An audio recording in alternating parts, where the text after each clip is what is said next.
خدا کے زندہ اور پاک کلام میں سے یشوع کی کتاب اس کا 9واں باب۔ اور جب ان سب ہتی، اموری، کنانی، فرزی، حوی اور یبوسی بادشاہوں نے جو یردن کے اس پار کوہستانی ملک اور نشیب کی زمین اور بڑے سمندر کے اس ساحل پر جو لبنان کے سامنے ہے رہتے تھے یہ سنا تو وہ سب کے سب فراہم ہوئے تاکہ متفق ہو کر یشوع اور بنی اسرائیل سے جنگ کریں۔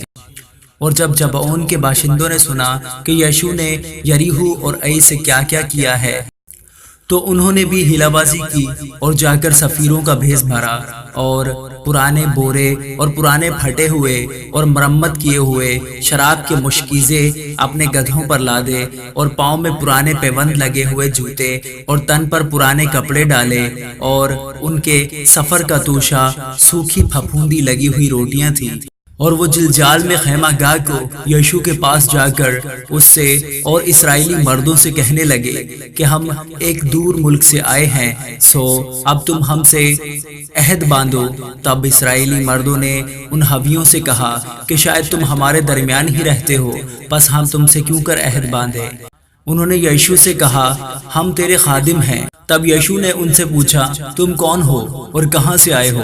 انہوں نے اس سے کہا تیرے خادم ایک بہت دور ملک سے خداوند تیرے خدا کے نام کے باعث آئے ہیں، کیونکہ ہم نے اس کی شہرت اور جو کچھ اس نے مصر میں کیا اور جو کچھ اس نے اموریوں کے دونوں بادشاہوں سے جو یردن کے اس پار تھے، یعنی حسبون کے بادشاہ سیحون اور بسن کے بادشاہ اوج سے جو استارات میں تھا کیا، سب سنا ہے۔ سو ہمارے بزرگوں اور ہمارے ملک کے سب باشندوں نے ہم سے یہ کہا کہ تم سفر کے لیے اپنے ہاتھ میں توشہ لے لو اور ان سے ملنے کو جاؤ اور ان سے کہو کہ ہم تمہارے خادم ہیں، سو تم اب ہمارے ساتھ عہد باندھو۔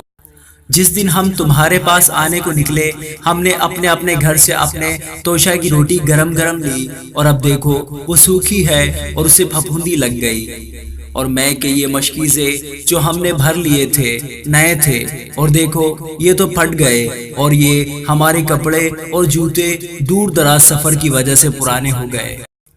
تب ان لوگوں نے ان کے توشہ میں سے کچھ لیا اور خداوند سے مشورت نہ کی، اور یشوع نے ان سے صلح کی اور ان کی جان بخشی کرنے کے لیے ان سے عہد باندھا، اور جماعت کے امیروں نے ان سے قسم کھائی۔ اور ان کے ساتھ عہد باندھنے سے 3 دن کے بعد ان کے سننے میں آیا کہ یہ ان کے پڑوسی ہیں اور ان کے درمیان ہی رہتے ہیں۔ اور بنی اسرائیل کوچ کر کے تیسرے دن ان کے شہروں میں پہنچے۔ جبعون اور کفیرہ اور بیروت اور کریت یاریم ان کے شہر تھے، اور بنی اسرائیل نے ان کو قتل نہ کیا، اس لیے کہ جماعت کے امیروں نے ان سے خداوند اسرائیل کے خدا کی قسم کھائی تھی، اور ساری جماعت ان امیروں پر کڑکڑانے لگی۔ پر ان سب امیروں نے ساری جماعت سے کہا کہ ہم نے ان سے خداوند اسرائیل کے خدا کی قسم کھائی ہے، اس لیے ہم انہیں چھو نہیں سکتے۔ ہم ان سے یہی کہیں گے اور ان کو جیتا چھوڑیں گے، تا نہ ہو کہ اس قسم کے باعث جو ہم نے ان سے کھائی ہے ہم پر غضب ٹوٹے۔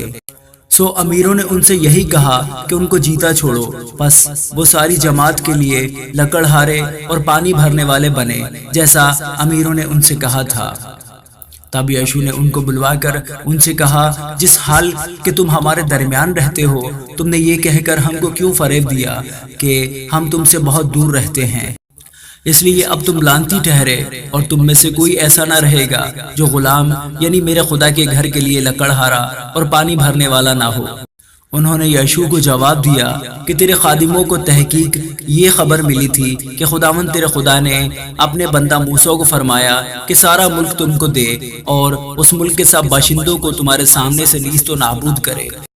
سو ہم کو تمہارے سبب سے اپنی جانوں کے لالے پڑ گئے، اس لیے ہم نے یہ کام کیا۔ اور اب دیکھ ہم تیرے ہاتھ میں ہیں، جو کچھ تو ہم سے کرنا بھلا، اور اب دیکھ ہم تیرے ہاتھ میں ہیں،